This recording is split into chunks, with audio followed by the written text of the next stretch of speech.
The Prophet Muhammad ﷺ told us that whoever builds a mosque for Allah, Allah will build for him a similar house in Jannah.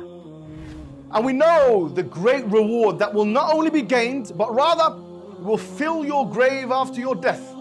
Whenever someone prays there, whenever someone gives shahada in the masjid, whenever someone learns something in the masjid, yes, that will be something that you'll have on your scale.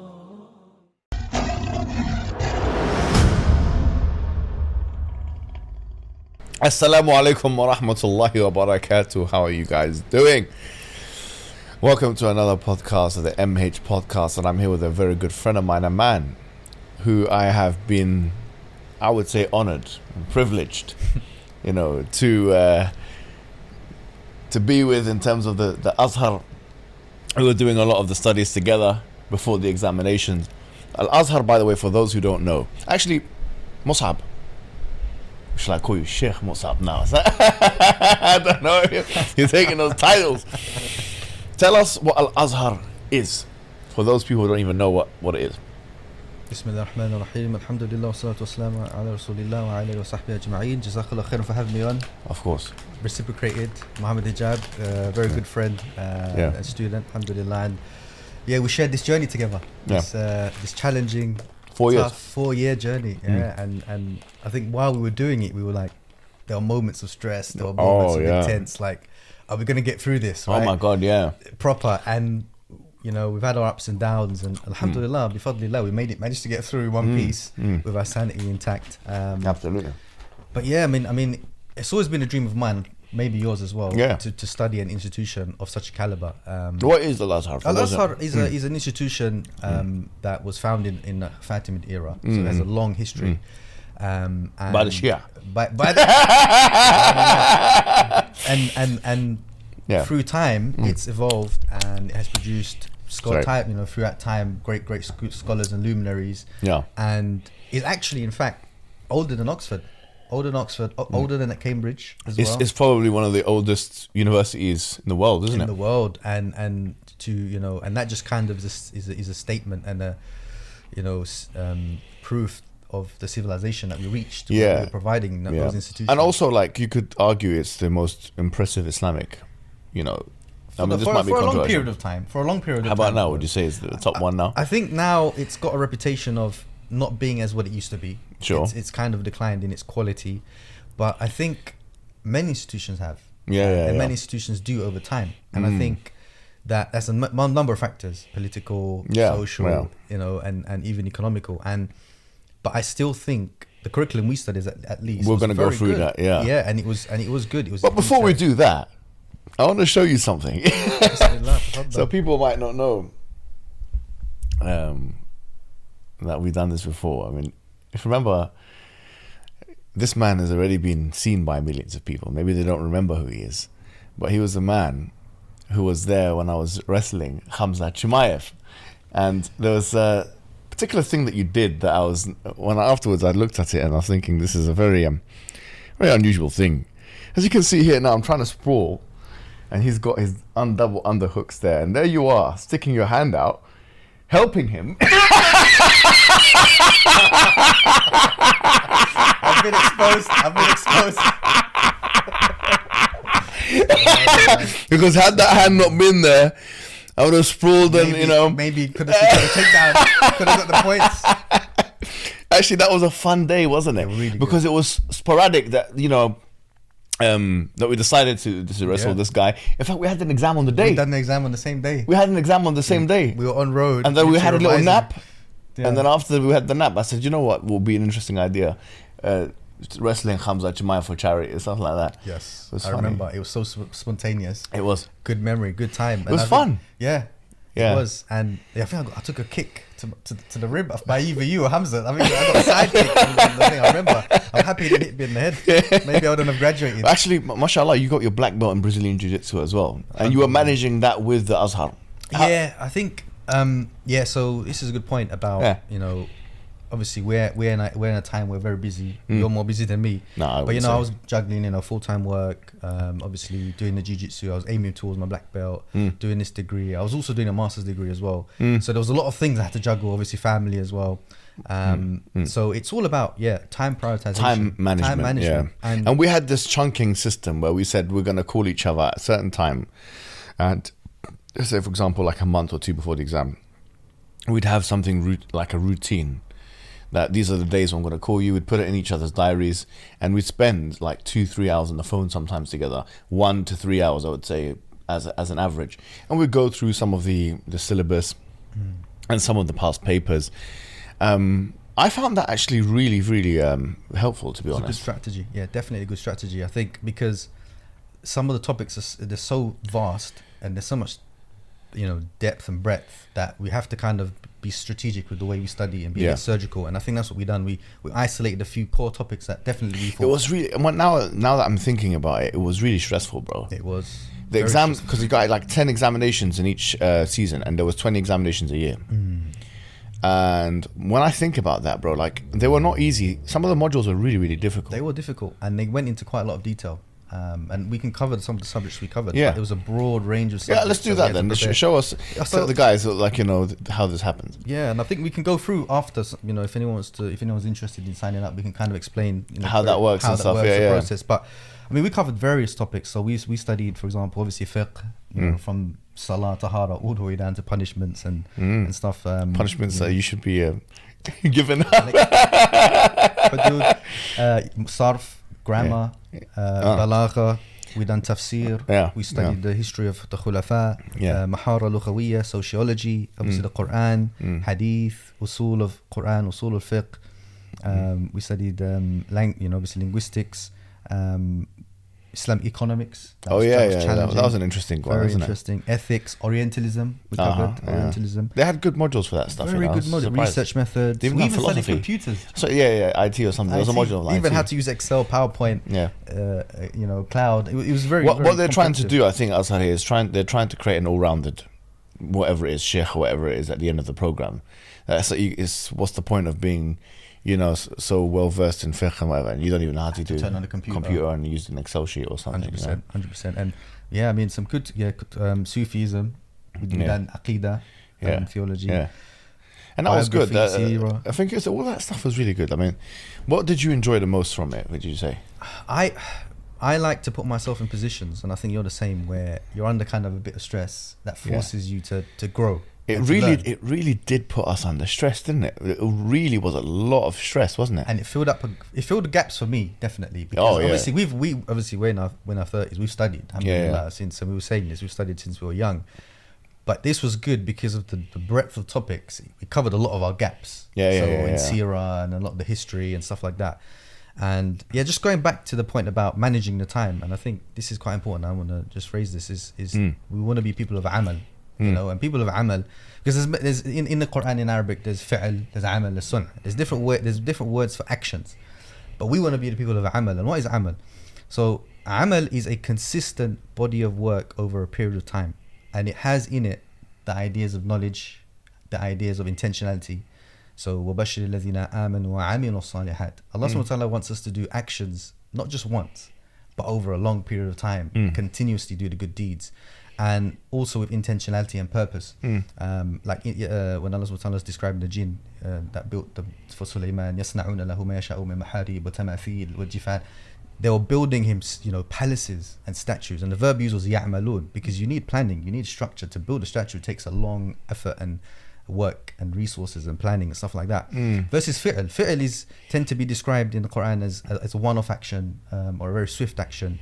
So أَلَمْ تَرَ كَيْفَ فَعَلَ رَبُّكَ بِعَادٍ. أَلَمْ تَرَ كَيْفَ فَعَلَ رَبُّكَ بِأَصْحَابِ الْفِيلِ. Allah subhanahu wa ta'ala swiftly punished these people. وَالَّذِينَ هُمْ لِلزَّكَاةِ فَاعِلُونَ. They pay in one go. Or when Ibrahim or Ishaq or Ismail said, إِفْعَلْ يَا أَبَتِ إِفْعَلْ مَا تُؤْمَرُ. Do it immediately, implement this command. Or يَفْعَلُونَ مَا يُؤْمَرُونَ. The angels, that immediately implement what Allah subhanahu wa ta'ala orders them. So in many instances we see that one is a quick action.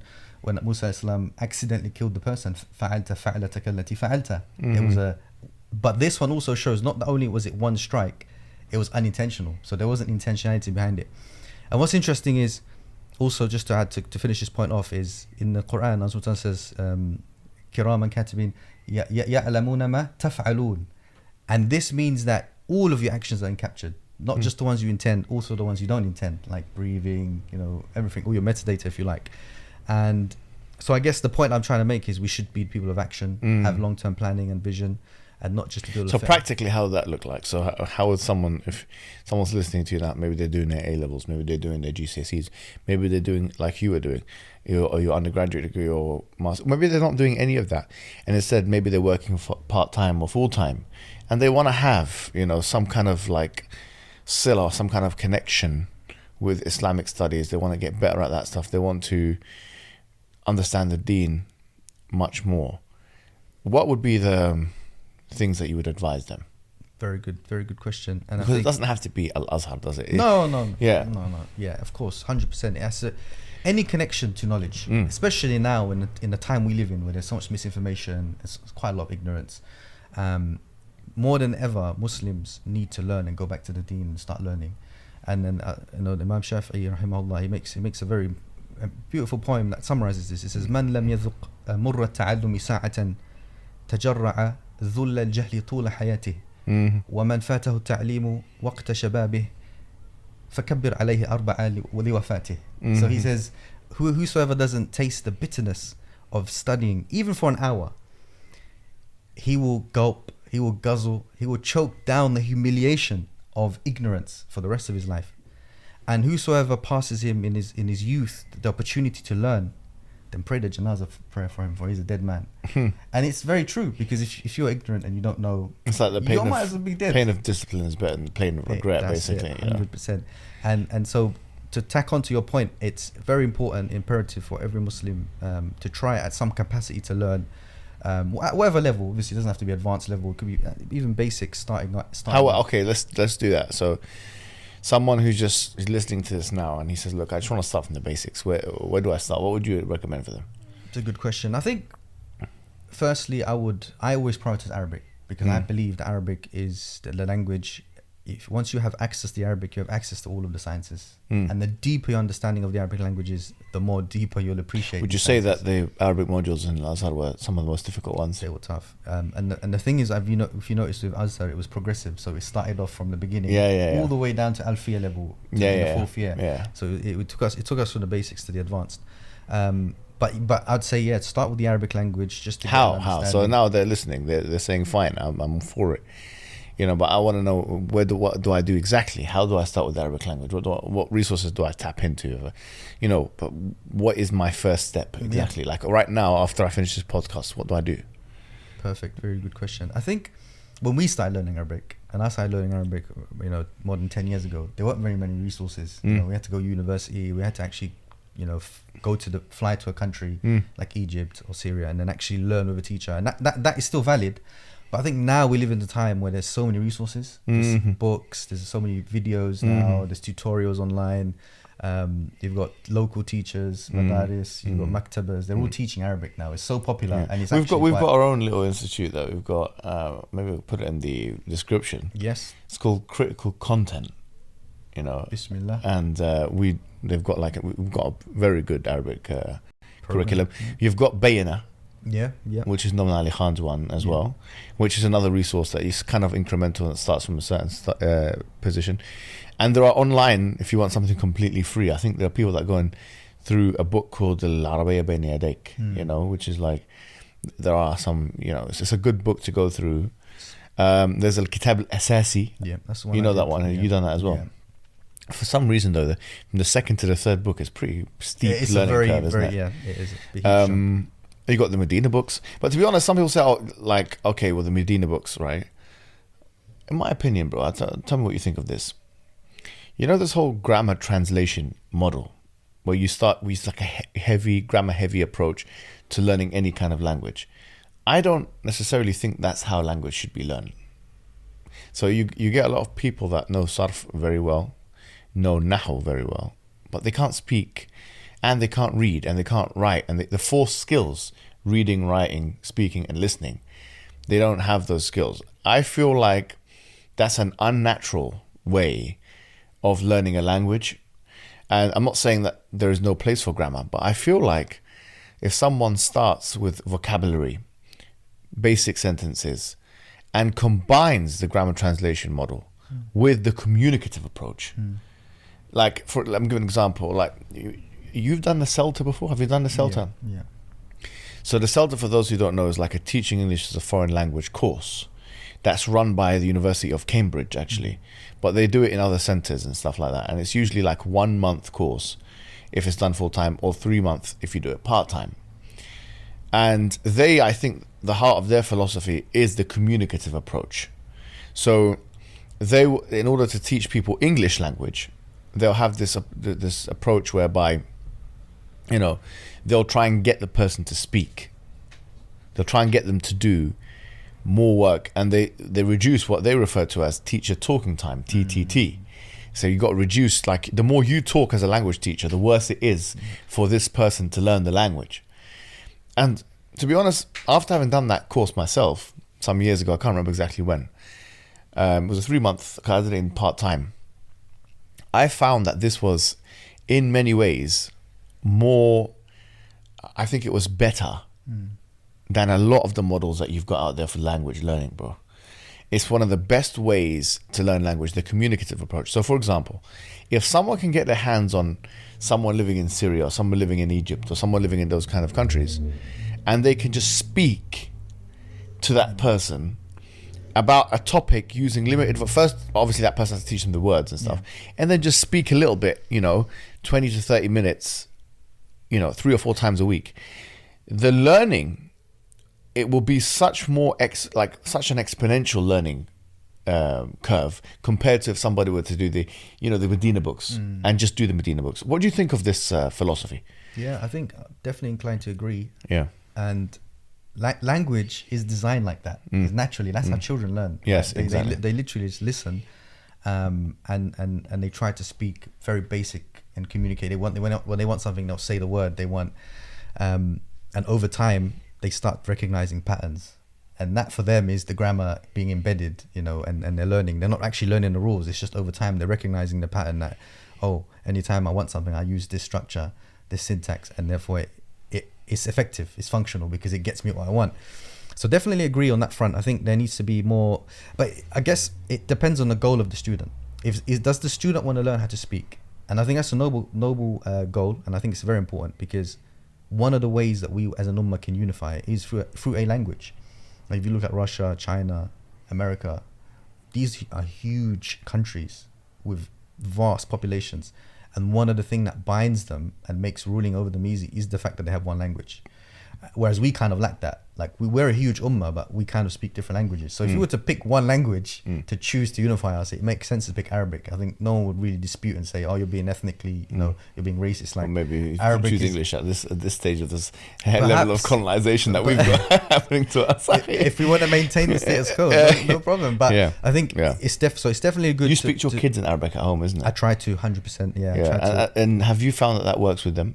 Like, can they respond now? And slowly, she has my baby Aya. She does respond now, but she mixes it with English. Yeah. It's still better than nothing, isn't it? It's still better than nothing. So I think definitely what you just touched on is very important. Start with the next generation, because we learned and acquired the language. Obviously, you're Arab yourself, but me, I had to learn it. I went out there and actually learned. I used to speak Ammiya myself, which is a bit different. It's almost a different language. You still had to learn the Fusha. You had to learn the grammar, exactly. So we've learned it, but our children have the advantage of us being able to give them what we didn't have, and start speaking to them early, expose them. There's so many material out there. Even I remember when I used to live in Egypt, I used to go around and there used to be like this person that used to sell CDs of like animes and cartoons and media. Basically, I just wanted to consume just to improve my listening. Because remember, all of these skills, guys, they need their own time. If you want to get good at speaking, you have to speak. If you want to learn how to listen, you have to listen. So one of the skills I wanted to improve was my listening skills. So I'd go and look for like a CD, and then I'd get the CD, and then I'd go home, I'd download it, I'd burn it onto and it was a long process. And then I'd watch, and then I'd start my listening would improve. But now there's so much material online. You can just search online. There's series translated, all mudablaj, they're all in Fusha. So it depends on what your goal is. If you want to speak, learn how to speak. If you want to learn how to read, then you have to learn grammar, because grammar in reading go hand in hand. And the more deeper you want to get into the sciences, eventually you will have to hit that stumbling block of grammar to appreciate, the Qur'an, the meaning, because the grammar is there grammar, to understand. Aristotle said that if you want to become like an all-rounded person, you have to get good at 3 things. You have to get good at logic, you have to get good at rhetoric, and you have to get good at grammar. And to be honest, I think grammar and the logic are very similar. Yes. And if anything, grammar is way more complicated.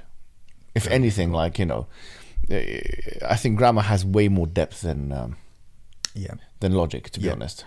And credit goes to our great scholars and luminaries that went out and formulated these rules. Imagine the tasks that entailed. They have to literally do inductive logic. They'd have to go to and start listening and analyzing and the works of the Bedouins, the written works, the statements of the Qur'an, the Prophet ﷺ, and then start deducing rules. And saying, okay, this is the pattern. I start to recognize it.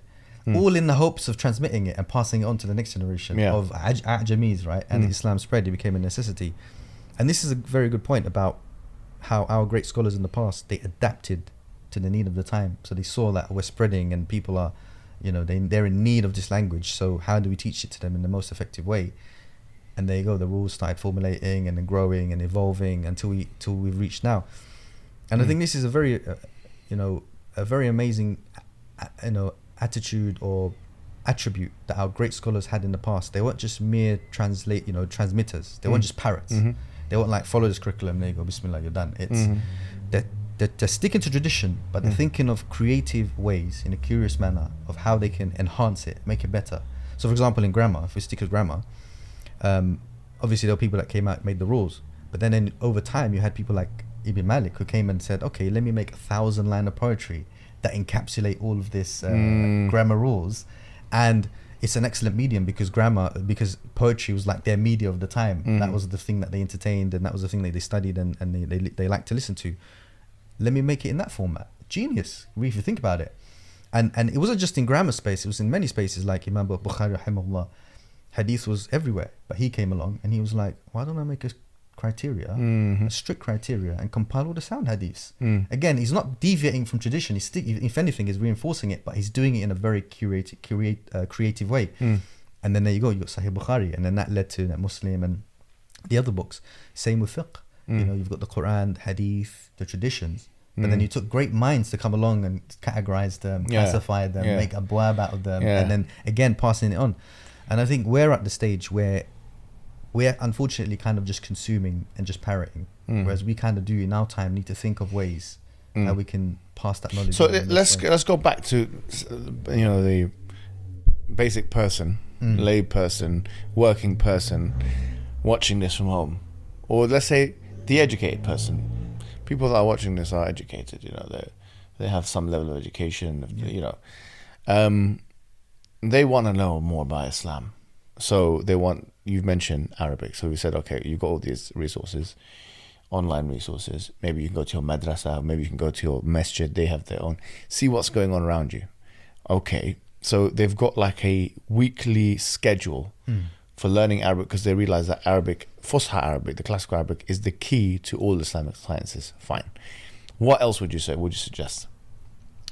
Obviously, studying the basics of the deen, basic tenets of faith and iman. If you don't know already, I think growing up in the West, we were exposed to many Western ideas, and atheism was heavily promoted in school, and religion was downtrodden. It's like, come on, it's not really serious. It's just fairy tales. It's a good thing you reminded me. Richard Dawkins, I don't know if you saw, but he responded to me. He was doing some reaction videos to me. I might make a video after this, responding back. Maybe I'll have a discussion with this man. And it's, as you can see, it's still ongoing. And this was very, very ferocious campaign against religious people and ideas. So definitely, I think understanding why you believe what you believe is important. Questioning yourself. Like, alhamdulillah, if you're born Muslim, you kind of hit the jackpot. Like, we should be very grateful. Like, we could have easily been born non-Muslim. And generally speaking, whatever religion you belong to, even if you don't practice that religion, at some point you return back to it. So like a Hindu, when he grows up, most likely he'll come back to it. Same as a Christian, same as a Muslim who's not practicing, and at some point they'll come back to their culture. So it's very unlikely and difficult and I think they're very, like unicorn situations where people actually sit down, critically think about what is the truth, and they actually start going out there and exploring. Those people are kind of rare, people that Allah is literally guiding. But if you're a Muslim already, firstly, obviously say Alhamdulillah. But second, understand the deen. Understand, the epistemology behind it. I don't want to go into technical terms, but yeah. Okay, so let's give this a practical flavor. Somebody just wants to start. Okay, you mentioned Arabic, so we went with a couple of things with that. They want to do, for example, the basics of aqidah or fiqh or one of those things, right? So what would you recommend for them? So in the UK, mainly there's a lot of Hanafi fiqh. So that's a good place to start. There's loads of good structured, from basic, intermediate to advanced text in Hanafi law. So for the people that don't know, obviously there's 4 schools of thoughts that are primarily dominant. Shafi, Maliki, Hanafi and Hanbali. And the Hanafi madhab is very prevalent. So start with there, understand the basics of, if you don't, prayer, tahara, salah, but just don't stop there. That's the problem. A lot of people just study the tahara and the salah, and they stop there, which is fine because you want to know the law that affects you the most, and tahara and salah does affect us the most in day to day. But carry on, zakat, the rules of zakat, understand Hajj, Umrah, Ramadan. Study that stuff at least to a basic level. And alhamdulillah, we kind of went all the way, right? We remember we were studying about camels and what camels we need and the different names of camels. Baba zakat is pretty difficult. I always say zakat, that's one of the hard ones. One of the hard ones. And they were like, what camel? Bint Labun. Bint Labun, Allahu Akbar. Subhanallah. Bringing back memories. PTSD. So, subhanallah. So yeah. For those who don't know, it's like, when you have cattle and livestock, you have to give zakat on the cattle and livestock, and then you have to give, like, for example, if you've got cows, there's got to be a cow of a certain gender and a certain age, and there's got to be a certain amount of them. Yeah. So zakat, Babu zakat was difficult. Also, buyur was difficult as well. Buyur was tough. Inheritance, which was is really like tough. transactions. Yeah. Inheritance. Yeah. So it's kind of like fractions, but you've got to have a bit of a mathematical mind with it as well. And I guess this is one of the cons of the degree. Like, I don't think we've kind of covered the pros and cons. I think the pros were, obviously, it's online, so it's flexible. Yeah. So even if you're working, you're busy, you can fit around your schedule. And 2, it's you don't have to be there, so you can you can be in London, you can be anywhere in the world, and still stay connected to tradition. And it's the same thing that they would learn if they were in. It's exactly the same degree. It's exactly the same. And I would argue that ours was more organized, because I hear from students who are on the ground that actually learn there. It's much more disorganized. It's much more harder to, like, at least we had everything was structured in Google Drives, the videos, our materials. We had a WhatsApp group. Any questions, issues, administratively we could sort out. So it's a very well run program. Couldn't complain here. Even the systems supporting the program was very good. You go into the portal, you can see the grades, you can log into your exams. But you can't actually access this if people say, okay, I want to do that. Well, if your Arabic isn't very, very strong, like for a Westerner, then you cannot access that. Yeah. Because it's academic Arabic, isn't it? It's everything. You have to be proficient in Arabic, and the better your Arabic is, the more well you'll do. You're right in your examinations in Arabic. Your verbal examinations, because there's a verbal examinations as well. You're doing that in Arabic. You're doing they've got the cameras on you as well, and they want you to share the screen.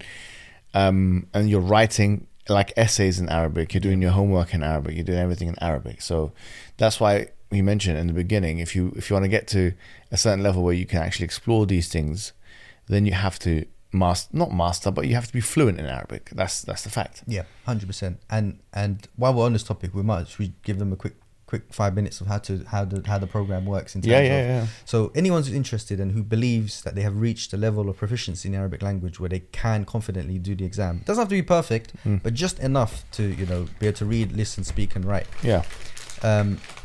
Obviously, you just go to the portal. Links can be provided, the answer portal, and you just have to provide your details, your passport picture, your passport photo, a certificate that shows your proficiency in Arabic. Now, don't stress too much about this, because you can just go to a teacher that you trust, or an institution, and just say, can you please print out for me? That just shows me I'm proficient. The most tricky part, the challenging part, is a Thanawiyya certificate. And Azhar are very, very adamant on this Thanawiyya. Secondary school? The secondary school certificate. So I used my A-levels. Yeah, me too. And I know people that use their GCSEs. So don't panic. Even if you don't have A-levels, you can use your GCSEs. Now, what you need to do is you need to have obviously original. I wouldn't give them your original. I'd make a copy that looks very close to the original. I think I gave them my original. Yeah. They sent it back recently. Yeah, they will send it back to you, by the way. So if you do send your original, they'll send it back near the end of the end of the course. Yeah, 4 years. So what I did was I kind of made a copy that looked like the original. Then I took this original and I got it apostilled. Oh, fraud.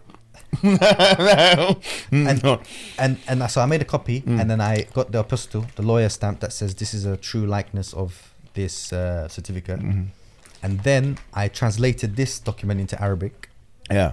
And then I got a confirmation that the Arabic is correct and fine and it's legit Arabic. And then you send them to on the portal, and then inshallah it should be okay and they should accept the process. And then there's 2 terms that run every year. So whenever you apply, you'd go into the next term. So you're getting commission out of this, brother? No. I want people to learn. If you're at the level, because I've actually had a lot of questions. People asking me, "What's the process? You know, can you explain?" Yeah. So there's a process in summary. Obviously, we can add some documents and stuff to support you guys, more details and stuff. Yeah. Well, we got to a stage in the conversation where we were trying to do this kind of step by step, because we don't want to just talk about experiences without making it meaningful to the end user here, making it relevant to their lives, making it practical to their day-to-day structures. Yeah. And we spoke in the beginning about the importance of time management and chunking. And I mean, in psychology, I think they do call it, especially in like self-help circles, they call it chunking. We did that together, like before the examinations, etc. We did a lot of that through 4 years. And that was what I would say kind of pushed me through it, at least. I'm not sure about your experience, but this whole process, it's like I knew that I'm going to call you at this time, we're going to go through these things together, these documents. So it was very good. And then we spoke about Arabic and the different approaches to language and, you know, the communicative method versus the grammar translation model, etc. And then we spoke about knowing some maybe basic fiqh and basic aqidah. How about the Qur'an as well, like memorizing the Qur'an? I think this is something that sometimes is so accessible to everybody, and it has so many benefits that it makes no sense not to engage this process. So let's talk about this a little bit. You know, someone that wants to memorize the Qur'an, what would be a way that, you know, like they could do that? It's a very good point. I think the Qur'an is the basis of it all, right? It's from the Qur'an and the desire to understand and implement the Qur'an that we even begin our journey of learning. So we know exactly what Allah subhanahu wa ta'ala wants from us, and we can worship. So definitely that should be up there in the priority list. Now, memorization is something that is always going to be ongoing. Yeah. And I think everyone should prioritize it, because what it will do automatically is it will force you to have a relationship with the Qur'an. The moment you say, I'm going to memorize the Qur'an, that moment you and the Qur'an become very close. Because if you because you can't separate. If you separate, you're going to lose that objective. You're not going to memorize it and you're going to lose it. So having that as a goal itself already is going to get you closer to the Qur'an. Yes. And if you're closer to the Qur'an, I'm telling you, brothers and sisters, your barakah is going to increase. Yeah, the barakah will increase. And the more you know read, what else as well? So to cut you off there, but no. It's barakah increases, but I feel like it's a psychological benefit as well. Yeah. And the days that I don't go through the Qur'an or don't do muraja or whatever it may be, I really just feel like my mood is different. Yeah, same. It has this kind of soothing effect. It has this kind of calming effect. It has this anxiety removing effect. Yeah. And this is, the Qur'an refers to itself as shifa. It's shifa. It's literally a cure.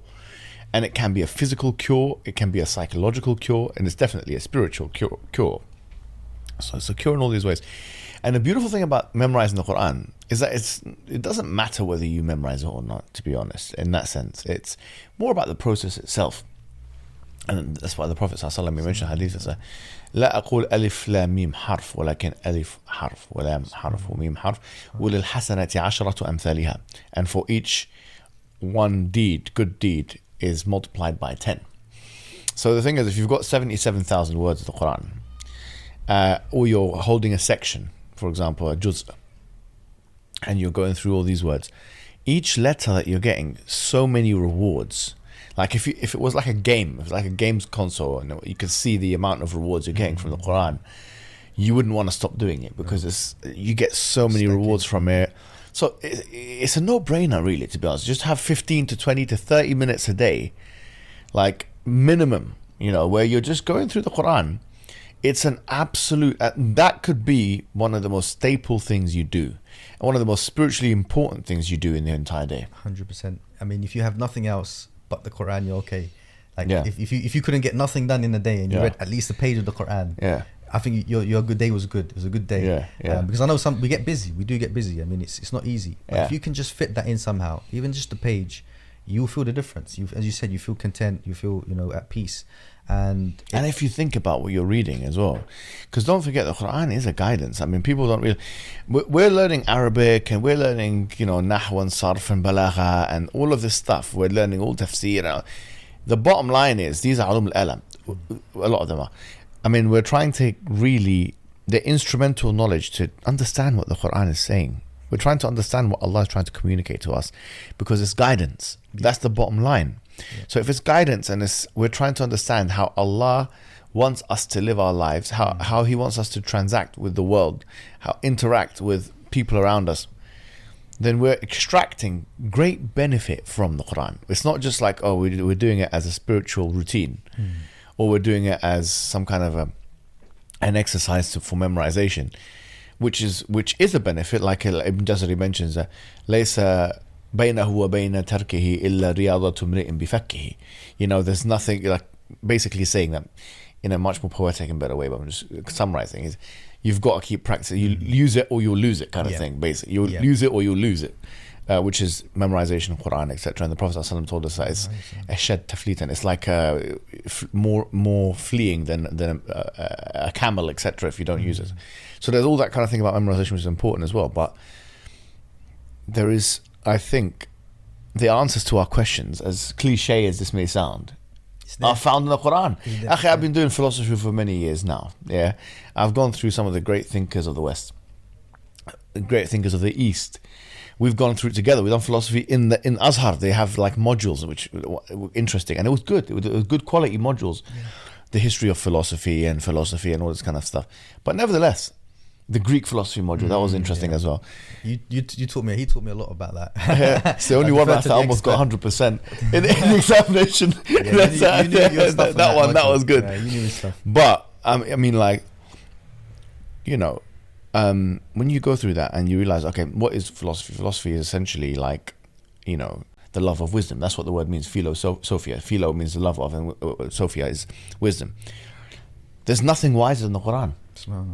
There's nothing. You're not going to get like Kant, Hume, Ghazali, whoever it may be, Aristotle. None of them are going to say something wiser than what you're going to find in the Quran. 100%. And wallahi, I know it sounds like a tall claim, or for those who don't believe in Islam who are watching this, it's like, okay, whatever, But once you understand what's being said in the Quran, it just summarizes things in such a beautiful and basic and elegant and eloquent way. In fact, the most beautiful and the most basic and the most eloquent way possible. And it just gives you what you need to do. How can someone in their daily routine forego such guidance? 100%. Whatever you're reading is not better than that. There's no book that's better than the Quran. It seems like if you're a true believer, if you really believe in Islam, you believe that this Quran was sent to Muhammad through the angel Gabriel by Allah. This is what you believe. And you believe that these words are the speech of the all-knowing creator of the universe. And yet, you have all this time to read everyone else except for that. It's a loss. It is a loss, indeed. And the Quran is subhanallah, all of these things you mentioned, like the grammar, the balagha, the sarf, the linguistics, these are, as you said, these are ilm al-wasa'il. They are tools that are getting us to a goal. What's the goal? Is the Quran. That is literally what we're trying to do. And what's amazing is the Sahaba, the Prophet ﷺ, that era, their Arabic was at perfect. The top, at the qimma. So when they could really appreciate the Quran, they could really enjoy it. It was hitting them. Whereas because we don't even know the Quran, we don't know the Arabic, we don't know that. Our scholars had to say, okay, we need to we have to create these knowledge, these ulum, these sciences, with the intent purpose of getting people back to that relationship. And that's why you can have that basic relationship of just reciting, as you said. And then there's a deeper level of understanding. Yeah, and bro, there's so many. Like, do you know what a translation of the Qur'an, essentially, do you know what it is? In my view, it's just a tafsir. That's what it is. It's not a translation of the Qur'an. It's a translation of the meanings of the Qur'an. Most of them would have to say that, actually. Yeah. If you open the first page, they say this is a translation of the meaning, which means we have to our, disposal all of these tafsir in English. Mohsin Khan, Abdul Halim, the Clear Qur'an, this one, that one, whatever it may be. And you can read all of them. I actually enjoy sometimes reading the old school one, Yusuf Ali. Was it Pictal? Yeah. Whatever. This and this, the Crusher. What do you think of the? What may you think of the Crusher? Wallah, I love that stuff. It's like I might even use it. It's like I was reading some of the the translations in the old school English. It was fantastic. I don't know why people are reading this new stuff. This is the Crusher and this and that. What may make you think of this and that? Fantastic. Wallah, Yeah. But so you've got all of this at your disposal, and yet you don't want to spend just 10-15 minutes. Just 10-15 minutes, brother. Yeah. We spend 10-15 minutes like scrolling or this and that. Spend 10-15 minutes, 10-15, time it, do this with your watch, with a bezel, or you can use a stopwatch, or you can use whatever you like, or use your phone. Yeah. Just put 15 minutes and just say, okay, I'm going to read the Quran and then spend just 5 minutes. Okay, what does that word mean? I guarantee you, I guarantee you, anyone watching this at home right now, if we get one of the small surahs, maybe not too small, but let's say Surah Al-Mutaffifun or something, Wailul al-Mutaffifin or whatever, like bring a small surah, and what is Mutaffifin? What is this? I guarantee you don't know it. Like 90% of the people, what is this thing? Let me ask you a question. Are you not curious to find out? It's true. Come on, it's Allah communicating this thing to you, and He's saying, "Woe to the mutaffifun, to these mutaffifin." It's like, okay, who are? Woe! It's like you're telling me that a curse on this group of people called mutaffifin.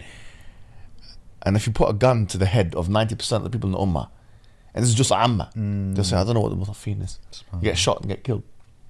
It's a sad situation. Be curious. Yeah. You're curious about everything else. You're curious about what your neighbor bought for dinner. You're curious about what this person, where he went to holiday. The latest gossip. You're curious about the celebrities. You're curious about Mohammed Hijab's latest video, which is fine. You're curious about everything. You're curious about, sorry to say, you're curious, but you're not curious to know what Allah meant by this word or this word, or what did He mean by that? Come on, man. What kind of Islam is this? What kind of faith is that anyway? What kind of belief is that? What kind of, Allah, I say that, and I'm, I go through some words in the Quran myself, and I sometimes pause and think, what does this word mean? I forget what the word means. I have to go and check because I feel embarrassed that I don't know it after all this learning. Like, the word kalala. I forgot what's kalala mean again? Oh, it's the inheritance of this and that, or whatever. Maybe I forgot it. He's going to do that. You know what I mean? But that's good. So it's like, it makes me think, what does this word mean here? And what does that, rasada? Rasad, what's the rasad? What's this? I need to go check what these words mean. Yeah. But people don't give a damn. And that's really sad. And because if you're away from the Quran, you're away from Allah. Really, isn't it? If your relationship is weak with the Quran, your relationship is weak with Allah. Okay, let's be honest. Most people that are watching this have had some kind of romantic relationship with someone. Sorry to say. No, in the West, of course. In the West, either they've done it halal or haram. They've liked someone in school. They like someone in the university. They've had an engagement. I would say 80% of people that are watching this have had that relationship. And then, for example, when the person that you like so much, they send you a WhatsApp, you see their name like light up and this and that, you feel like, okay, I want to see I'm so curious. I just want to know what this person's going to say. What are they saying? Because it gives you that hit, that dopamine hit. And you're curious. But Allah is the one who's He is Al-Wadud, actually. He's the one you should love the most. And He's telling you everything, giving you all these communications, and you don't even care. Actually, the truth is, let's be honest, the reason why people don't care about it is because they lack faith. So to say, Annie, it must be that you just lack faith. You don't care because you don't actually know whether Muhammad was a true prophet or not. You don't know yet. You're not fully convinced. Maybe you are convinced, but you're not fully convinced. If you were 100% sure that this was Rasulullah yaqeen, haqq al yaqeen, and this was a message from Allah, there's no way you'd be every day wasting time, not even reading the Qur'an one day. There's no way. It's impossible. I don't believe it. It means you have raib, you have shak, you have dhan, you have doubts, you have shubuhat, you have all of this, you have all of the bad. If you are not curious, I'm not saying if you don't know, because al-mahr bil-Qur'an مع السفرة الكرام البررة والذي يتتعتع فيه عليه الشاق فله أجران. Even when it comes to reading and reciting, the one who tries gets 2 rewards. If you're not trying at all, if you don't care, like, I don't see how you can have faith or good faith, a good level of faith, and be like this. Do you agree with that? I'm being a bit harsh here. No, I think you're right. I think there's a lot of factors. One is definitely, doubt, and the other is just distraction from the ghafla and al-ḥakum just you want to get rich, you want to make money, and the hustle and bustle of living in a Western country can distract someone. Even though in the East, these people are watching from Pakistan, these people are watching from Egypt, these people are watching it's being translated, they're hearing it in different languages. SubhanAllah. And everyone's got their own thing that they're concerned about, right? In fact, in these countries, they're even more desperate sometimes. SubhanAllah. Have you seen when you go to Egypt? You went to Egypt, you see the people coming around and asking and this and that and money and this. Let's be honest, it's not, and they're affected by what's happening in the West as well. Yeah, you're right. Al-ḥakum al-takathur, distractions, heedlessness, ghafla. It's one of those things. Okay, so going back to the word, no, it's a bit of a rant. We spoke about the Arabic language. We spoke about the basics of Aqidah, basically. Then you spoke about, for those people who are ready, the process of, if you wanted to do something like Al-Azhar. We also spoke about Qur'an, and how that they have to have something of the Qur'an in the daily basis. What else would you add to this skeleton? We won't give them too much. We want to give them something that is doable. Would you add anything else to this? Yeah, I would say, obviously, have the correct intention of why you're learning, right? Why you want to learn. One is, and it's for me as well and for us, one is to remove ignorance from ourselves. We want to know exactly how we should worship Allah Azza wa Jal. And so we're doing the right things.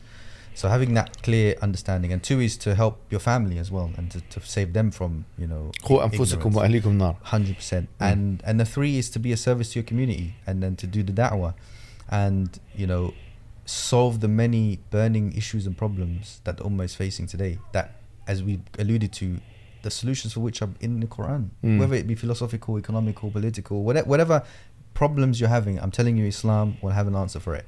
But you'll never ever uncover those answers if you've not even begun that journey of learning and removing ignorance from yourself, removing all those ideas that were ingrained in us growing up, whether through media, whether through what we learned in schools, whether what we learned through friends, and all of these various mediums.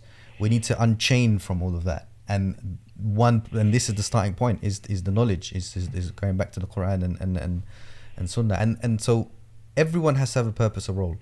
Now, what's interesting is, even us, people that, we've learnt something, it is a duty on us to convey the message and to spread the knowledge. And I think I touched upon the difference between amal and fi'l. There's another word, sunnah. It also has the idea of action. And when you see used in the Quran, sunnah Allahi alladhi atqana kulla shay, has the notions of ijada, itqan, proficiency, mastery. So it's something that you perfect. And subhanallah, there is a verse in the Qur'an in Surah Ma'idah where Allah subhanahu wa ta'ala is talking about the Bani Israel and how they're doing all of these mad, crazy things. And Allah subhanahu wa ta'ala is rebuking the scholars and saying, why do the rabbis and the scholars do not, forbid them from saying the evil things they're saying and engaging in consuming the unlawful thing? بِئْسَ مَا كَانُوا يَصْنَعُونَ, which indicates that, one, the thing they're doing, it shows that they're experts at it. So the scholars are experts, right? They have learned to a degree where you can call them masters. So they should know better. And this is very important. And the implication of that, of yasna'un, is not only are they masters, they're also twisting their religion to justify it. And so it sounds like me, astaghfirullah. For the right price. and it's true, and it's like, but this is a warning when we read that in the Quran. We see Allah subhanahu wa ta'ala rebuking these people that are doing that. But then it should be a warning for us as well, for people that have learned, and anyone who's learned to a certain degree, they have a responsibility to enjoin the good, forbid the evil, because the moment you stop doing that, the moment you see obviously misguidance, people going off course. And so I think this bit here, Akhi, is a huge point, because I'll be honest, when I started practicing, I think when I was like 17, 18, I started more as like a hardline Salafist, and that had its positives and negatives. The positives were like this, this focus on the hadith, and this, is it authentic or is it not? That was actually really good, because it made you realize that there was hadith that were not authentic, and there were hadith that were really authentic, and that there were hadith that were in the middle somewhere, like Hasan or Hasan 𝙗𝙤𝙤𝙗𝙪𝙞𝙀. They gave me literacy when it comes to the hadith and stuff, and cognizance of the different grades of hadith. Obviously, the movement, I'm not talking here, we're here talking about neo-Salafism, right? The Salafi way is the way of the companions and stuff. But neo-Salafism has its positives and negatives. So neo-Salafism, like the trend and the movement, one of the negatives of it for me personally was it didn't have, for me anyway, growing up, there wasn't a focus on tazkiyah. There was not a focus on tazkiyah, in the sense that, like, when you're trying to deal with the situation, or muhasabat al-nafs, the issues like accountability of the self, or doing tahara of the qalb, or removing the impediments from the heart. Of course, 𝙗𝙗𝙘𝙀 and others who are Salafi minded, right, like student of Ibn Taymiyyah, have written extensively and excellently about these topics. But in terms of like modern application, it wasn't there for me as a young, at the time, Salafi, like hardline Salafi, neo-Salafi, like as a 17, 18-year-old. And so I started to develop this kind of, if you like, I'm not going to say superiority complex, but it is this kind of saved sect mentality a little bit. And what that does, it comes with a lot of arrogance and judgmentality, and this warped understanding of nahy anil munkar, which is like, let's make tabdi'ah of these people and whatever. I wasn't at that level of things, but still I was being influenced by that kind of thing. So, I mean, at the end of the day, the reason why I brought this to your attention is because later on, when I started to read the works of Al-Ghazali, for example, because one of the things, a lot of the neo-Salafi movement is like, don't read Ghazali, he's a deviant, a lot of them are like that. But a lot of them are not like that. A lot of them are like, actually, to be fair, I mean, it's not a monolith. It's a diverse group of people, just like any other sect, just like Sufis. You have extremist Sufis, and you have a very moderate, or you've got people that are more like, they don't indulge in the bid'ahs and the whatever they do. Yeah. So on that point, so like tazkiyah is something I learned to develop, later on. Because then I started to engage the works of Al-Ghazali a little bit more. I read Ibn al-Qayyim. I read from a very young age 𝙤𝙤𝙀𝙀. I read a lot of his Madarij al-Salikin, not all of it. I think I read the majority of it, or a lot of it. I read a lot of his other works as well. And Ibn Taymiyyah had this kind of works as well. That's what you get it from the Salafi movement. And Ibn al-Qayyim, and to a lesser extent Ibn Taymiyyah, that's where you get your tasawwuf, if you want, from, or tazkiyah. But then when I grew up a little bit more, I started reading Al-Ghazali, 𝙗𝙪𝙞𝙀 and stuff. And I know that there are some issues with the hadith on there, and there are some tahqiqat which are very nice, like edits that they remove all of the weak hadith or things that are not correct or whatever. That changed the game for me, I have to say. It really changed it, I have to be honest. It did actually, because there was like a systematic, there was clearly a systematic approach to purification of the self. And some brothers that I met as well they had systems that, mashallah, excellent systems, whereby you'd focus, for example, on like let's say, for example, tazkiyah. You remove the 7 organs. This is mentioned by Al-Ghazali, like the 7 organs. He mentions it at 𝙤𝙤𝙀𝙀, which are like the 7 things which lead to the heart. So the eyes, the tongue, which is like speaking, and the touching and hitting, walking, hearing, and the stomach, and the private parts. These are the 7, and all these 7 lead to the heart. And your job is to try and first of all, is to try and purify those things. So to have a conscientious effort whereby you're looking at your daily life and you're thinking, okay, I want to be better at lowering my gaze, for the sake of argument. Even though, like right now, it's very difficult in being open. Very difficult in London. And very difficult to lower your gaze. However, it's possible. It is actually possible.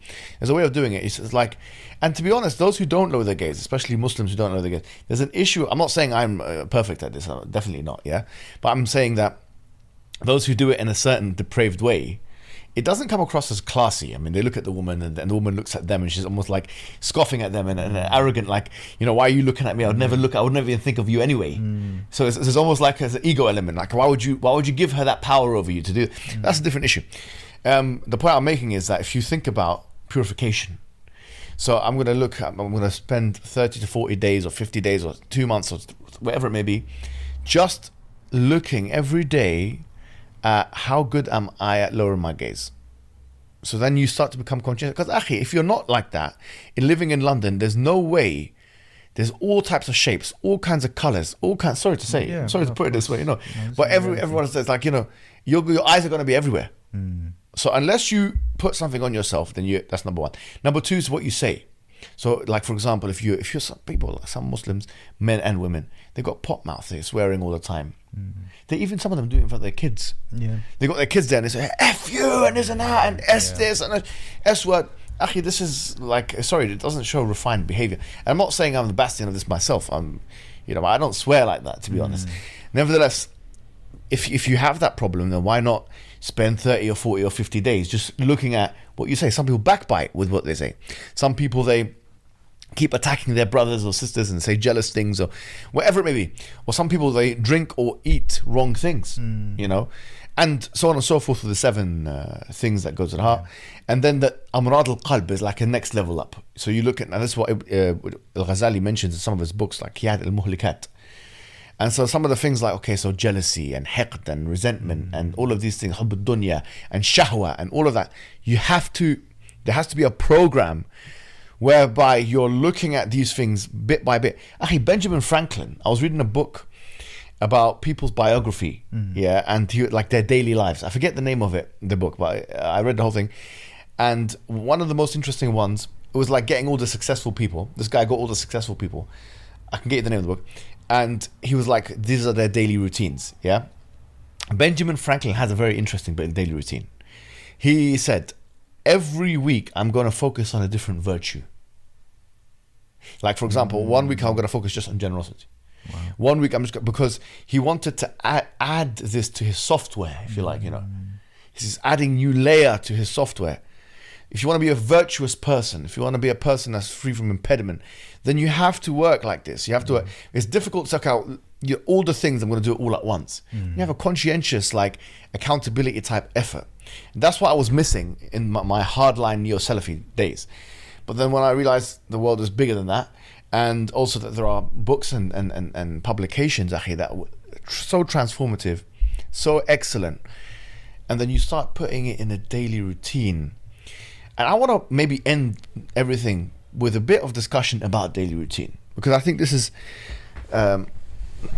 very key, bro. Like, for example, I recently, what I used to do before, I used to have like this, I can show it to you actually, maybe I'll show. But I used to have these, I used to put up my journal.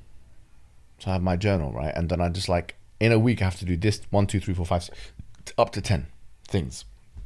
For example, if we were doing Al-Azhar together, I say, okay, this week I have to do 10 hours of revision with Musab, or in general, or 20 hours, whatever, 15. Closer to the exam periods, it would get really tough. Like, I'd have to put in 15 hours a week or 24, one module or something like that, because otherwise there's no way you can get through it. And then you chunk it and you put it in different places, but whatever, yeah? I used to put it in a diary, in a tick box thing. Now I realized you can use Google Sheets, Excel sheets. So I've been using Excel sheets, like, I'm giving an example. You know, in the top where you have like your rows and columns, you can put it on your phone. You can put like a little thing where you put like, you know, for example, Qur'an. For example, I want to do my thing is I want to do half an hour a day of Qur'an. So I'm going to put there half an hour. And then whatever, whatever it is, adhkar sabah, adhkar masa. For example, Arabic, whatever. You put your own categories there. And then what you do is you, after about 4 weeks of doing whatever you're doing, you can make it into some kind of a line chart and see your productivity go up and down. What do you think of this? Because Akhi, you've been doing this stuff as well. You've been doing jiu-jitsu. And for those who don't know, it's very difficult to get to a black belt level. It takes a long time. It takes over 10 years usually. Like, you know, jiu-jitsu, master's degree, what's the other one? The Azhar at the same time. The family, you've got the kids, you've got the wife, all that stuff. To juggle all of it, you just need to have really good discipline. Yeah. And really good time management. So talk to us a little bit about time management and the importance of it. Yeah, definitely. I think just before I do, I think it's just to touch on the tasawwuf point. I think some people miss that. They think that, for example, tasawwuf or purification is like a list of actions you do and then you're good. But it's a hal, it's a state that we're constantly in, and we're constantly battling ourselves to be better. So there'll be situations where you will be tempted by a different shahwa. Because some people will say, tasawwuf, this is like bid'ah.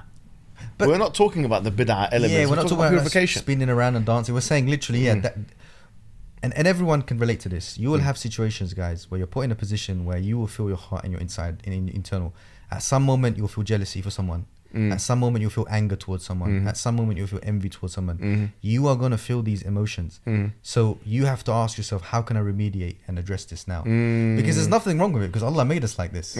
So Allah Azza wa Jal knows, that we have these elements in us, and some of it is more prominent than others. Some people are very much more prone to anger than others, and some are more prone to jealousy than others. But what you have to recognize is the whole process is the purification process is, how do I address this? I know I have the problem. So one is obviously not denial and understanding you have this problem. And then two is, how can I now improve this situation so that my hal is in a state where it's in line with Islam, in line with, what pleases Allah and His Messenger sallallahu alaihi wasallam.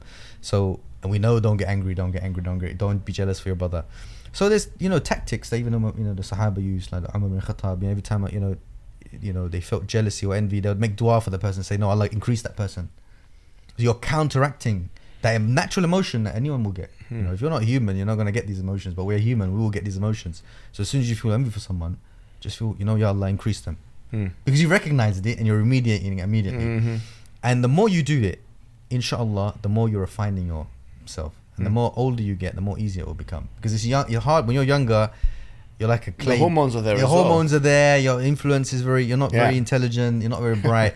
But as you get older, this is what even philosophers say. Aristotle, when you get to like 30s and 40s, now you're getting to the mature age. Now you're balagh ala shudda. It should inshallah get easy, but you have to start addressing it. And if you leave it till 40, then that's very bad, because then it will still be difficult, because you've left it that late and you've taken no action. I think Imam Ghazali says something where if someone reaches the age of 40 and their good hasn't overcome the evil, then start preparing for hellfire, because you had all this time and you haven't prepared. So we have to constantly prepare and do it. And the good thing is, kullu bani adam khata'. Everyone's a mistake. Maybe you have the objective, I'm gonna lower my gaze, but then you stumble. Do istighfar and do it. Try again. Inshallah, that'll be recorded as a good deed now, because Allah will forgive you, and now you're going to try again. As long as you're trying and then you slip up, astaghfirullah ya Rabb, forgive me. So it's a constant iterative process. None of us are going to reach perfection. This is the point we have to. None of us are going to be like, I've reached angel level now. I am sin free. I'm guaranteed paradise. No, being a human is about constantly being provoked by many tests, many challenges. And you might be clear of one, but you're going to believe me, you're going to get thrown into another one. So it's that constant back and forth to get your soul, to get your mind, your soul, your body to its optimal level. Because everyone's capacity is different. Not everyone's going to be a scholar. Not everyone's going to be a black belt in jiu-jitsu. I'm not trying to use that as a standard. I'm not trying to use that as a standard. But, but is that what you tell your students? Whatever your goal may be, whatever your aspiration. Some people might not even value a black belt. They might be like, I don't care about that. But whatever you value, not everyone's going to reach that thing. Like some people might want to be a millionaire. Nothing wrong with that. It's halal. As long as you do it in a halal way, that's a fine objective. But if you do get there, just send some money over to Sapien. Subhanallah. So it's a constant battle of improvement and growth. And as long as you have that mentality, you can do these things where you know it seems overwhelming. Oh, I've got studies, I've got this, but you'll make time for it because you have that in that mentality. I want to constantly strive and improve. And you're gonna have people that are not gonna make the cut. Sadly, you're gonna see people like that. You're gonna see juhal. They're gonna be people around you. I see them all the time, brother. You got one of them over there. So you're gonna see. Some people ain't gonna make it, and so you shouldn't let them be your measure. You should actually try and look up. That's why we look up to the Sahaba. Because look, this is a good point we raised earlier about we're all doing all of this, studying and all these hours just to understand the Qur'an. Really. And so if you look at the Sahaba, really what every Muslim is trying to do is trying to be like the Sahaba, who basically were the best followers of the Prophet ﷺ. And the Sahaba were the complete package. And this is what I'm trying to promote in myself is, okay, they were very knowledgeable. They were very, they had deep fiqh. They were very wise people, but they were also courageous. They were warriors. They were on the battlefields spreading Islam. And that is, they were the complete package. It's missing now. It's missing now. Either we have someone who's very academic and very knowledgeable, but it's like they're very cowardly, or you have someone who's like brave and courageous. They're fiery spirit, but they're jahil. They don't know what they don't know. The left to right. So we need to have the complete package, and the Sahaba were the embodiment of that. And of course, but you have to recognize the environment they were growing up in. Bravery was encouraged. So Antar ibn Shaddad, Jahili poet, pre-Islamic guys. This is pre-Islamic. He used to have poetry like وَاخْتَرْ لِنَفْسِكَ مَنْزِلًا تَعْلُو بِهِ. I like it. Yeah. So pick for yourself a station that will raise and elevate you. أو مُتْ كَرِيمًا تحت ظل القسطلي, or die an honorable death in the battlefield. Do you know what I liked from his one as well? When he goes, obviously this is not in line with the Qur'an in a sense, but it's still interesting, and he didn't mean it in that way anyway. He goes, وَإِذَا لَقِيتَ ظَالِمًا كُنْ ظَالِمًا وَإِذَا لَقِيتَ ذَوَ الْجَهَالَةِ فَاجْهَلِ. If you meet a wild man, or if you meet an oppressor, be even more oppressive with him. And if you meet a wild man, show him what wildness is, basically. Show him. And it's from the same poem actually. And he says, in these concepts, فالموت لا ينجيك من آفاته حصن ولو شيدته بالجندل. And death, you can't escape it, even if you built yourself a fortress with huge rocks. You won't protect yourself against it. فالموت الموت للفتى يعني خير له يعني موت الفتى في العزة خير له من أن يبيت أسير طرف أكحلي. So it's better for someone, a young man, to die in honor than to die as a prisoner to seductive gaze of a woman, basically. Allahu Akbar. So even though he started off his whole mu'allaqa. By the way, for those who don't know, Antar ibn Shaddad was actually half black, half Arab. Slave. He was a slave, and he was the best, or one of the best poets before the Prophet Muhammad sallallahu alaihi wasallam. They've made like series about him in Arabic, and Antar ibn Shaddad was a warrior, big warrior, but also he was a romantic guy. So he's talking about these women, and but he said يا دار عبلة بالجواء تكلمي. He started off he's going outside his lover's house, and he says يا دار عبلة بالجواء تكلمي. Exactly. He's speaking to the house. They speak back to me. Yeah, and it's good thing you mentioned about the slave. So he was a slave, but he mentions it in the same poem. In the same poem, he says, even though you consider me as a slave, فهمتي فوق الثريا, my ambitions and aspirations is above the star of Thuraya, the North Star. This is how they were thinking. And so keep in mind, this and other poems like this, the Sahaba were listening to. Even the Prophet ﷺ was aware of this. This was what they were learning. So, and what's the point talking about? Being honorable, being brave, courageous, having high aspirations. So they were being cultivated by these type of things before the Quran we're talking, right? Yeah. And he's got this amazing line where he says, "My horse is a merchant of death. My sword is a doctor that cures the heads of anyone complaining of a headache." The poetry is on different level. On a different level, guys. And this is what I'm saying. And they were learning this stuff, and they were like, and that was cultivated. This is the real rap, Akhi. The real stuff. This is the real. This is drill. Now, sorry to say, the drill and grime. Listen to what they say, these guys. Listen to what the drill artists say. Yeah. You know, Central C, or you know, one of the guys, he lives actually close to my area, and his famous line that he thinks is an excellent rhetorical piece is where he says, you know, he says, "How can I be homophobic?" Yeah. And then he says, and this is the B word, right? Is gay. How can I be homophobic? The B word, his girlfriend is gay. Now everyone's talking about this, and the youngsters, oh wow, it's so amazing. This is not even that great. It's not even. Yeah. It's rhetorically actually substandard. It's amazing. You compare that with the Merchant of Death quote that you just gave. But it just shows how influential it is. You see, but this is the stuff that affects the children now. On the streets, literally drill music. Look at the youth now. That's what they're influenced by. That's what they aspire to be. And it's kind of it's a similar parallel. Imagine you're listening. To be honest, I think the instrumental is better than the speech.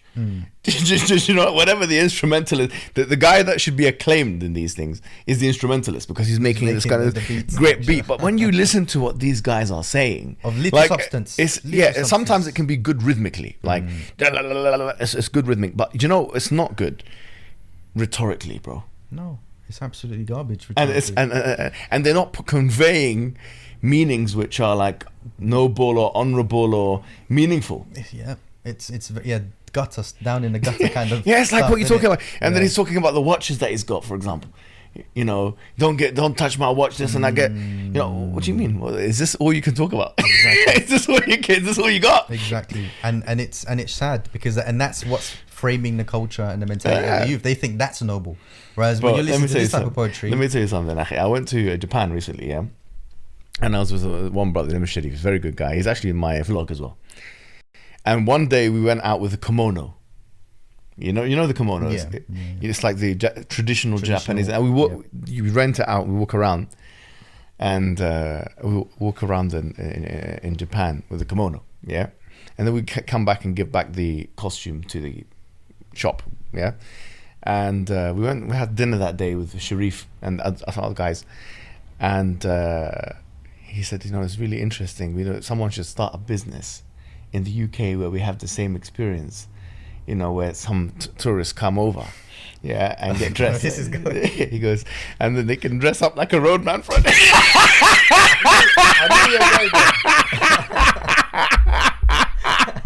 Just wear some cheap clothes. You know what I mean? Dress up like a roadman for a day. Subhanallah.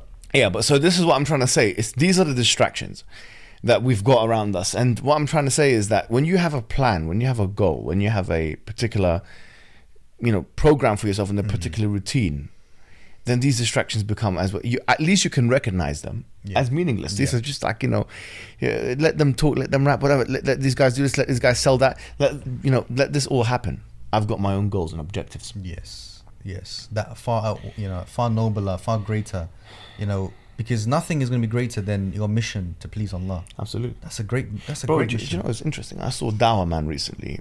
You know, I don't know if you saw him. 𝙈𝙤𝙘𝙀 used to be go do dawah in the streets and stuff like that. I saw him in Dubai, and I'm sure he'd mind me saying this, but he actually made a really, really excellent point. And he was like, you know, about shahwat. We were talking about shahwat and desires, and the same kind of topic as we're talking about today. And he made a really excellent point. He said, look, the best way to solve the issue of shahwat and desires and all this kind of stuff, he said, is to have goals. It really was I don't think he realized this is a very profound point. If you think about whatever it is that you've ever wanted to achieve in your life, whether it's jiu-jitsu, this, that, the other, kids, anything that you've ever thought was important and you wanted to achieve, you had to apply a degree of self-restriction, discipline, you know, to yourself, because you thought about that goal and objective. This will interfere in me achieving this goal and objective. And so everything starts with goals. The person that's watching this at home and that wants to start with like student of knowledge stuff and they want to become more knowledgeable in Islam, the first thing you ask yourself is, why am I doing this? Like Nietzsche said, and this is a wise saying of his, if you have a why, then almost any how is possible. You have to start with a why, like a really strong why. Why am I doing this? What is the reason? If someone's answer is because I want to have nafa, I want to be beneficial to everyone around me, to the Muslim people, to the non-Muslim people. I want to be a beneficial entity in this universe, and I want to spread guidance. There's no greater why than that. So if someone now establishes that's the why, then the question is, how can they do it? And there's no way you can spread guidance without knowing it. And so I want to learn Islam. رفع الجهل عن نفسي. Number one, I want to remove the ignorance from myself. Then I want to remove it from other people. And I'm going to start off with all the things that we've said. And if you want real practical advice, I don't know what you think of this. Akhi, I would say I've checked all these habit trackers online. I've downloaded almost every single one of them. And all of them are rubbish. In my opinion. Everyone can say, no, but this app here is excellent. In my opinion, there's nothing better than Microsoft Excel. The tracker. Bro, Microsoft Excel gives you the most maximum freedom in being able to set, your rows and your columns.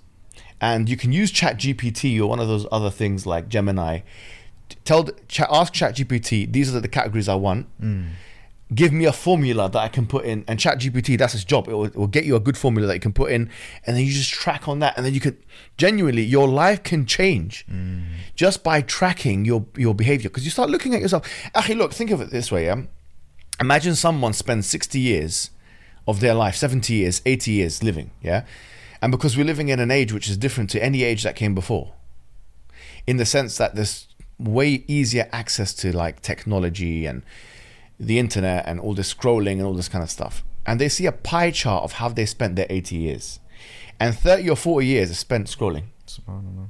That would be a stark if they know that will happen, and they could have affected this by having a more conscientious and positive outlook on how they see their own life, then akhi, they would be foolish not to implement these habit tracking routines.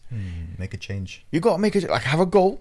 My goal is to do this, to learn this, to learn this, to learn this, to learn this, and then just work backwards. And every day is one step closer to moving, like what we did with the Azhar, and the relief that we have now, and the feeling of achievement that we get from that.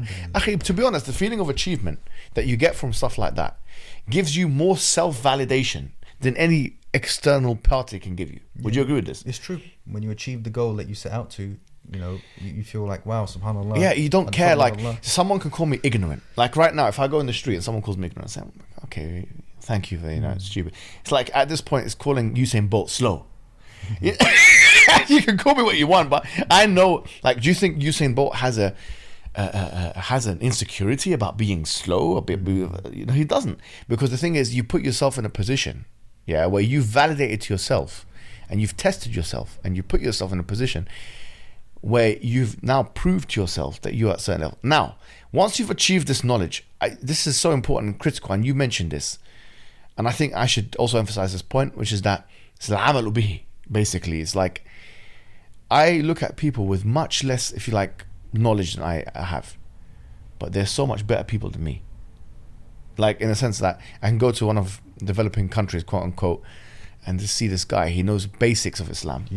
But his khuluq, his generosity, his whatever it may be, his respect, his kindness, his compassion is just so much better than mine. The ibadah is mine.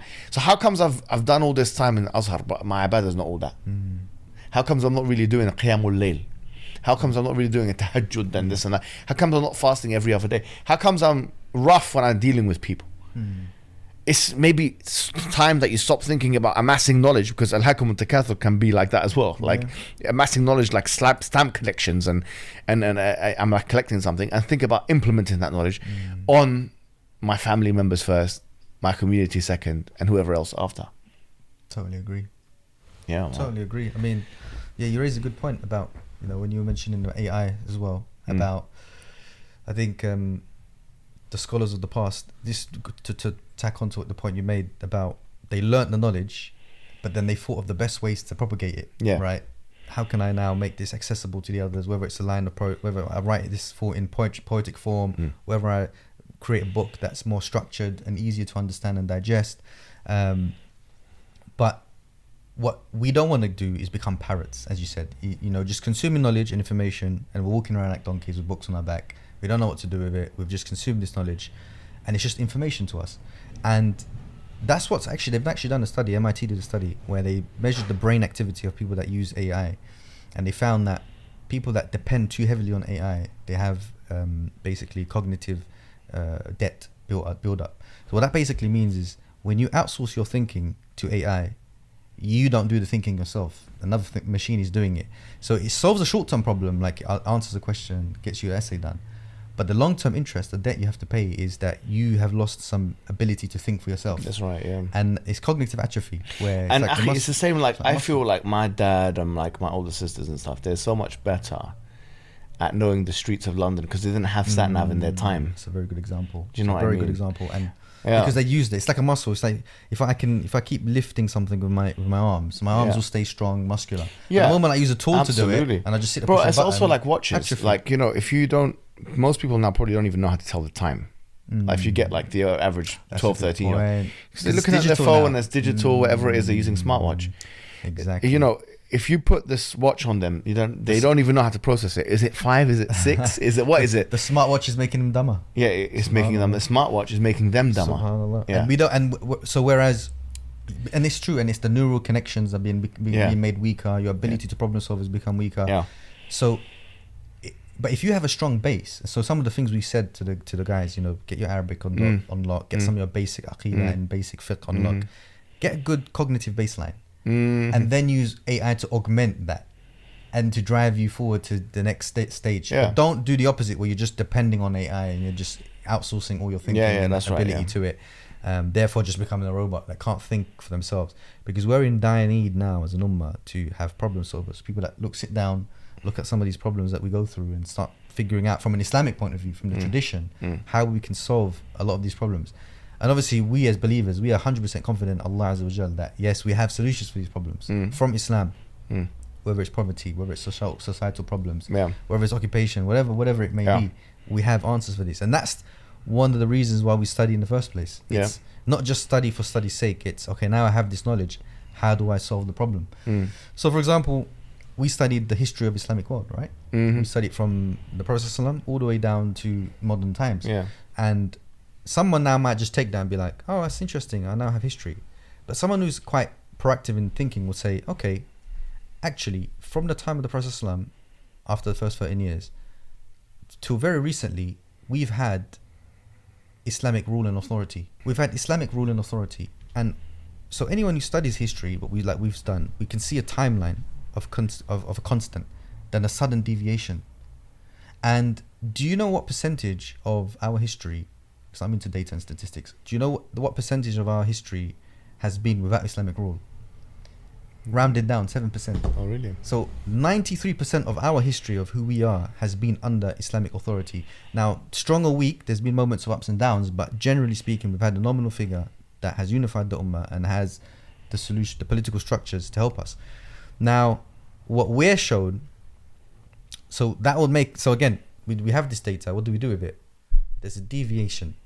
So this should indicate that this was done by strategic design. Of course, yeah. And lo and behold, when you actually pinpoint that area, that region where we lost the Khilafah 1924, Sykes-Picot, post-World War, post-colonialism, and you start seeing, oh, actually, yes, they were scheming and devising and carving up the Muslim world and breaking it down. So you can see that this 7% that we live now with experience was done by design, but 2, it's the 7% that they tell us is our entire history. That's what they teach us. It's like our history starts from 1920s onward. Your national heroes, your national anthem, your flag, your color, your history, your culture. It is this entirety of 7%. Whereas when we study this stuff now, which is way more impressive. Exactly. And then now you look at the whole picture, it situates you in the correct historical context. And we actually see this 7%, we've had the most violence, invasion, occupation, oppression, injustice, genocide done against the Muslims in relative terms. compared to the 93%, it's been disproportionately higher with the 7%. So, and the golden ages of Islam was in the 93%. The golden age of, and in terms of intellectual, scientific, philosophical, whatever, even military campaigns and conquests, greatest liberations happened in the 93%. So a smart man will look at that and go, actually, we should actually find a way to get back to our normative state, which is the 93%. And to go back there isn't romanticism or,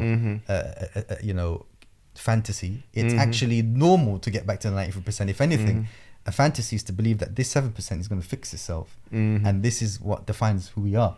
So it's, the reason I made this point is we study this now, but now it's like, how do we use that knowledge to interpret the realities around us, to better understand the context and better understand our place in the world and what we can do to contribute. Absolutely. Everybody who's watching this has a specific talent or ability or skill that they know or they don't know. If it's not latent, then it's potential. If it's not manifest, it could be manifest. And one of the great things that Immanuel Kant did say is one of the worst cardinal sins for him was someone not fulfilling their potential, right? And so everybody here that's watching, your job as a Muslim person in particular is to be the best version of yourself from a spiritual and mental and physical perspective. But then it's to use that to the best of your ability to then transform the ummah in whatever capacity or way you know how. And the end goal is that we can become united as a Muslim ummah, and that unification will actually bring about all of the things, prosperity in dunya and akhirah, safeguarding of, like you said, things like the genocides won't be happening. We won't have to endure that all the time, and more. So I think that's a really good place to end this, bro. And I think people are going to want to see more of you after this episode, inshallah. So you have to promise that in the future you come back and we'll do something else, inshallah. No, just again, jazakallah khairan for having me. No, of course. Good friend, and obviously we've been through an insane journey, 4-year journey together. Yeah, definitely. And I think we praise Allah that we got out of it, and and now we're in a situation where we will implement and stuff, start helping ourselves and others where possible. Inshallah. Well, I think you've done that today. That's a good first step. Let's see if you continue. Inshallah. Allah bless you. Thank you, man. And guys, inshallah, we're going to try and persuade Sheikh Mus'ab, to create his own channel, create his own social media so that you can go and see his stuff. I'll do that privately because I'm sure you're going to want to hear his perspective again. Wassalamu alaikum wa rahmatullahi wa barakatuh.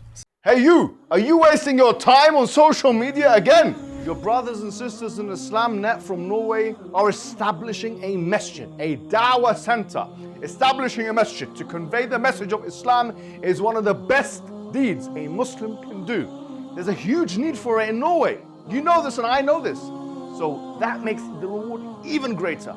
So give generously and Allah Azza wa Jal will give you even more.